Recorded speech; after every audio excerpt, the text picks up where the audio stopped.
Salut à tous, dans cette vidéo, je poursuis sur la lignée des motion graphism, motion design, et on va donc apprendre comment donner ce style 8 bits pixel comme dans les vieux jeux vidéo. Alors, pour l'exemple, moi ce que je vais faire, c'est que je vais prendre le logo DaVinci. Faut bien qu'il soit en PNG pour pouvoir avoir pas de contour autour. Et c'est parti. Maintenant, on va venir prendre une composition Fusion, on va se rendre dans Fusion, et on va venir chercher notre logo DaVinci. Une fois qu'on a ça, on va venir le connecter au Media Out. Et là, on peut commencer. Donc la première chose à faire, c'est de donner cet effet un peu de pixel. Donc comment on fait ça? On vient chercher tout simplement un flou mosaïque. Vous voyez, il se trouve juste là, on l'ajoute. Et là, directement, on a un petit peu le look qui commence à apparaître. Juste là, moi j'aime pas trop, je trouve que c'est pas très représentatif du look pixel. Donc en fait, on peut venir plus ou moins augmenter ou baisser. Vous voyez que là, je vais venir augmenter le nombre de pixels. Et là, vous pouvez venir changer la forme des pixels. Là, vous voyez que c'est des pixels carrés. Par exemple, mettre en hexagone ou en triangle. Moi, je vais laisser en carré. Et ensuite, vous pouvez, vous voyez, jouer avec le grainage. Moi, je vous conseille de baisser un petit peu le grainage. Voilà, quelque chose comme ça.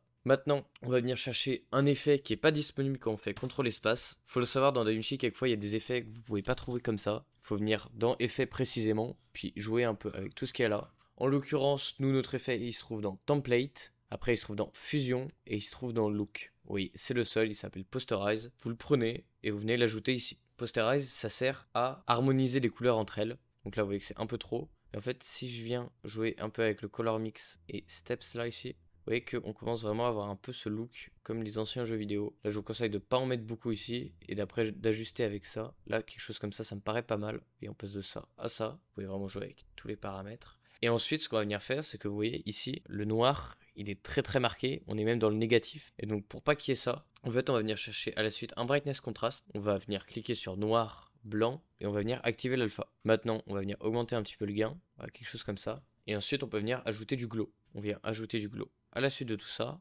là, je vous conseille d'augmenter la taille de la lueur, baisser un petit peu le gain. Et là, vous voyez, vous avez vraiment cet effet pixel comme dans les anciens jeux vidéo. Donc là, je vous ai montré avec un logo DaVinci, mais bien évidemment, vous pouvez le faire avec beaucoup d'autres choses. Imaginons qu'on prenne par exemple ici MrBeast. Je peux venir enlever ça, le connecter là, le mettre dans le media out. Et là, vous voyez que j'ai la même chose, juste, vous voyez, c'est peut-être un peu trop fort, donc on pourrait peut-être augmenter la fréquence des pixels, baisser un petit peu ça, etc., etc. Maintenant, l'avantage, c'est que vous voyez, c'est à peu près toujours les mêmes nœuds. Donc, ce qu'on peut faire, en fait, c'est qu'on peut venir créer une macro. Donc, si vous voulez apprendre comment créer une macro, je vous conseille d'aller voir ma vidéo comment faire une animation de texte de A à Z. À l'intérieur, je vous montre comment créer une macro, c'est plutôt simple. Et sinon, si vous voulez vous améliorer super rapidement sur DaVinci Resolve, le meilleur moyen, c'est de rejoindre le serveur Discord qui se trouve dans la description. Dans ce serveur Discord, je donne 3 cours par semaine, je donne des packs, des presets, des macros gratuits. Je partage aussi des offres d'emploi exclusives pour vous permettre de trouver des clients. Et enfin, si vous avez aimé cette vidéo, vous pouvez vous abonner. À bientôt!